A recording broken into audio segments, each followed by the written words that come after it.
इस परिस्थिति में यहाँ पे देखा जाए तो छात्र के मन में एक डर है कि नॉर्मलाइजेशन होगा तो यहाँ पर धांधली होगा, क्योंकि आयोग के ऊपर तो छात्रों का विश्वास बिल्कुल नहीं है।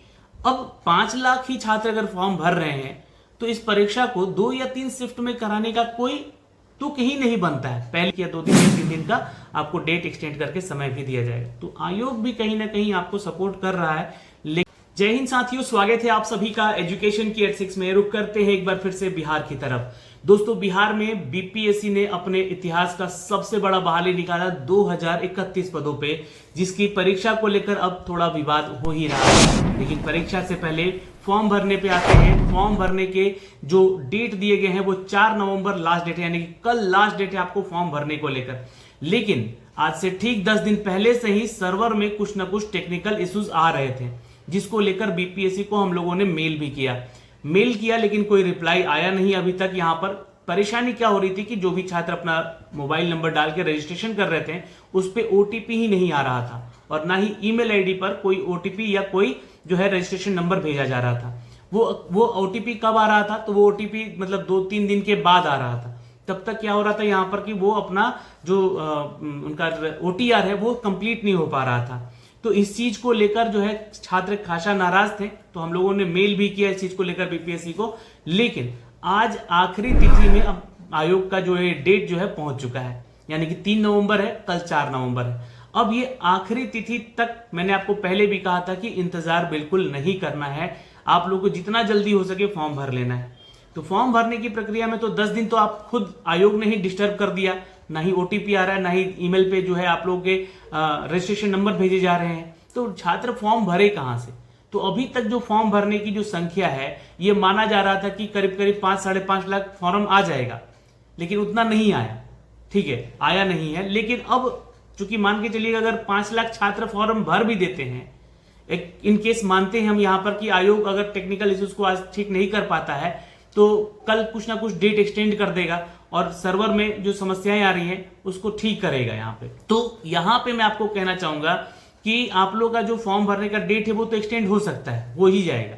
लेकिन मान के चलिए कि 4 या 5 लाख लोग जब यहाँ पे फॉर्म भर रहे हैं तब दूसरी कहानी यहां से शुरू होती है कि मान के चलिए अगर 5 लाख स्टूडेंट ने फॉर्म भरा, पहली चीज 5 लाख लोगों ने फॉर्म भरा, तो उसका आवासन का व्यवस्था यहाँ आयोग करने जा रहा है। और 13 दिसंबर जो फाइनल डेट रखा गया है कि हम प्रीलिम्स एग्जाम ले लेंगे उस दिन को, तो 13 दिसंबर को पूरे के पूरे 38 जिलों के अंदर अगर देखें तो मान के चलिए अगर 2-4 जिलों को हम छांट भी देते हैं यहां से, तो यहां पे अगर 34 या 35 जिले हैं वैसे जो कि आपकी आवासन की व्यवस्था को दे भी देते हैं, तो आयोग एक दिन में पूरी परीक्षा कराने में सक्षम होगा। पहली चीज। अब समस्या कहां उठ खड़ी हुई इस परीक्षा को लेकर, तो एक बात यहां पर बिहार के कुछ शिक्षक जो हैं बीपीएससी के साथ मीटिंग में बैठे हैं और उन्होंने नॉर्मलाइजेशन करवाने के ऊपर जोर दे दिया। मतलब जोर दिया नहीं, एक्चुअली बातों बातों में ये सारी चीजें निकलकर सामने आई कि नॉर्मलाइजेशन होना चाहिए नहीं होना चाहिए। विचार रखा जा रहा था वहां पर, बीपीएससी विचार ही मांग रही थी, तो उन्होंने अपना विचार प्रकट किया। इससे देखिए कोई किसी को समस्या नहीं होनी चाहिए, और इसका सपोर्ट करे कोई, यहाँ पे इसका कोई विरोध करे, अपोज करे, ये हर किसी का अपना एक अधिकार है। वो कुछ भी सोचता है, वो कुछ भी अपना अधिकार के अनुसार यहाँ पे बोलता है। लेकिन यहां पर उनको सपोर्ट करना चाहिए नॉर्मलाइजेशन को लेकर, क्योंकि अब 5 लाख ही छात्र अगर फॉर्म भर रहे हैं तो इस परीक्षा को 2 या 3 शिफ्ट में कराने का कोई तुक ही नहीं बनता है। पहली चीज, अगर हम इस पे आते हैं कि परीक्षा को लेने को लेकर अगर 10 लाख 12 लाख फॉर्म गिरे रहते तो ये मान सकते थे कि चलो ठीक है, एक शिफ्ट में परीक्षा नहीं हो पाएगी, इतने बैठने की व्यवस्था नहीं है पूरे बिहार में, तो आप जो है इसको 2 या 3 शिफ्ट में करा सकते हैं, फिर नॉर्मलाइजेशन की बात उठती। लेकिन यहां पे अगर देखिएगा तो 5 लाख ही छात्र फॉर्म भर रहे हैं। 5 लाख तो बहुत सारे एग्जामिनेशन के फॉर्म भरे गए, जिसका कि आप एक ही दिन में परीक्षा बीपीएससी ने ले लिया था। तो इस परिस्थिति में यहां पे देखा जाए तो छात्र के मन में एक डर है कि नॉर्मलाइजेशन होगा तो यहां पर धांधली होगा, क्योंकि आयोग के ऊपर तो छात्रों का विश्वास बिल्कुल नहीं है। क्योंकि इसी तरह का एक इशू हुआ था बीपीएससी टीआरई 3 यानी टीचर रिक्रूटमेंट वाले एग्जाम में कि 273 लोगों का जो सेटिंग करके हजारीबाग जिले में भेजा गया था, उनके ऊपर कोई कार्रवाई नहीं की गई। तो ये बीपीएससी ना ही इस पे संज्ञान लिया, ना ही जवाब दिया, ना ही शिक्षा विभाग उसके ऊपर आया, ना ही ईओयू की टीम ने उसके ऊपर कोई संज्ञान लिया। और वो लोग फिर से री एग्जाम में बैठे, पता नहीं सेटिंग हुई है नहीं हुई है उनकी, ये तो भगवान ही जानता है। लेकिन आयोग के ऊपर तो यहाँ पर कतई भरोसा छात्रों का नहीं हो रहा है। अब उस बीच में आयोग उन शिक्षकों को बुलाता है और उनसे राय मशवरा करके यहाँ पर नॉर्मलाइजेशन करने की बातें करता है, लेकिन इसका देखिए कोई ऑफिशियल आंकड़ा अभी नहीं दिया गया है कि हम नॉर्मलाइजेशन करने जा रहे हैं। हाँ, अगर ये एक से ज्यादा 2 या 3 शिफ्टों में परीक्षा होती है या 4 शिफ्टों में परीक्षा होती है, तब कहीं ना कहीं नॉर्मलाइजेशन की बातें होगी, लेकिन इसका विरोध छात्र कर रहे हैं। नो नॉर्मलाइजेशन इन बीपीएससी करके ट्विटर कैंपेन चलाया जाएगा कल से 11 बजे, और कल 11 बजे से आप जो है छात्र इसमें पार्टिसिपेट कर सकते हैं जो इसका विरोध करना चाहते हैं। लेकिन ऐसा कुछ भी मत आप स्टेप लीजिएगा जिससे कि सरकार जो है आपके विपरीत खड़ा हो जाए, या कुछ शिक्षक संघ जो है ऐसे आपके विपरीत खड़े हो जाए। तो आप छात्रों का जो भी इच्छा है उस पर सपोर्ट करना है तो सपोर्ट कीजिए, अपोज करना है तो अपोज कीजिए, वो सारी चीजें सरकार को दिखेंगी। तो अगर ज्यादा से ज्यादा लोग यहाँ पे इसका अपोज करेंगे कि नो नॉर्मलाइजेशन इन बीपीएससी को लेकर, तो शायद आपकी बातों को वहां पे ध्यान में समझा भी जाएगा। और जो बापू सभागार में आप लोगों के साथ मीटिंग करने की जो बातें हो रही थी यहाँ पर, वो अभी तक उसका भी कोई ऑफिशियल आंकड़ा नहीं दिया गया है कि छात्रों के साथ बैठकर यहाँ पे बीपीएससी बात करेगी।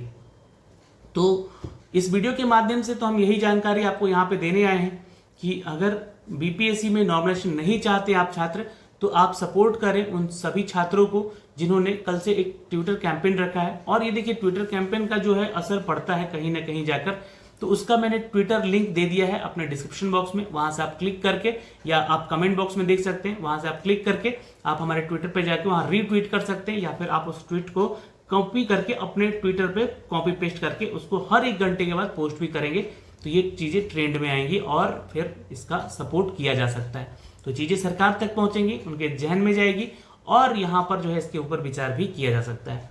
तो ये चीजें हैं। और दूसरा चीज की देखिए, अभी बीपीएससी का सर्वर इशू बहुत ही खराब है, मतलब सर्वर इशू हो रखा है यहाँ पर, जिसके चलते छात्र यहाँ पर फॉर्म नहीं भर पा रहे। तो आयोग से विनती करेंगे, और आप लोग भी जाकर देख सकते हैं बीपीएससी की और खुद ट्विटर वेबसाइट पे जो है इन्होंने अपना मैसेज भी डाल दिया है कि कुछ टेक्निकल इश्यूज चल रहे हैं, तो थोड़ी देर के बाद ये सब कुछ सॉर्ट आउट हो जाएगा। तो सॉर्ट आउट होता है तो ठीक है, डेट एक्सटेंड नहीं होगा, लेकिन अगर शॉर्ट आउट नहीं होता है तो हो सकता है कि 1 या 2 दिन या 3 दिन का आपको डेट एक्सटेंड करके समय भी दिया जाएगा। तो आयोग भी कहीं ना कहीं आपको सपोर्ट कर रहा है, लेकिन आप अपनी बातों को वहां रखिएगा, आपकी बातों को समझा जाएगा नॉर्मलाइजेशन को भी लेकर यहाँ पर। और अभी तक जो फॉर्म भरे गए हैं वो 4,05,000 के आसपास जो है छात्र इसका फॉर्म भर पाए हैं अप्रोक्स, अगर हम बात करें तो। इन सभी चीजों के ऊपर आप सभी छात्र जो है फोकस रहिए, जैसे ही सर्वर ठीक होता है अपना फॉर्म भरिए, क्योंकि इन छात्रों को हमने पहले से ही कह रखा था कि आप जल्द से जल्द जो है अपना फॉर्म भर लीजिए, नहीं तो आखिरी तिथि का इंतजार करने का मतलब है कि आप अपना फॉर्म नहीं भर पाएंगे। और इनमें वही छात्र शामिल हैं जो छात्र तैयारी कर रहे हैं 2-3 साल से। बहुत ऐसे लोगों का फोन आया कि सर सपोर्ट कीजिए, सर्वर ठीक करवाइए, यहाँ पर आप लोग वीडियो बनाइए इसके ऊपर। तो ये वीडियो आप लोगों को ही समर्पित है और आपके हित में ही है, ये सारी चीजें रखी गई हैं। तो अभी के लिए तो इस वीडियो में इतना ही। All the best, good luck है आपकी आने वाली इस परीक्षा को लेकर। जितना भी हो सके उतना जल्दी आप अपना फॉर्म भर लीजिएगा। ऑल द बेस्ट, फिर मिलेंगे नए अपडेट के साथ। आप हमारा वेबसाइट विजिट करते रहिए kyeducation.in, जहां पे लेटेस्ट जॉब अपडेट की जानकारी हम आपको साझा कर रहे हैं। जय हिंद।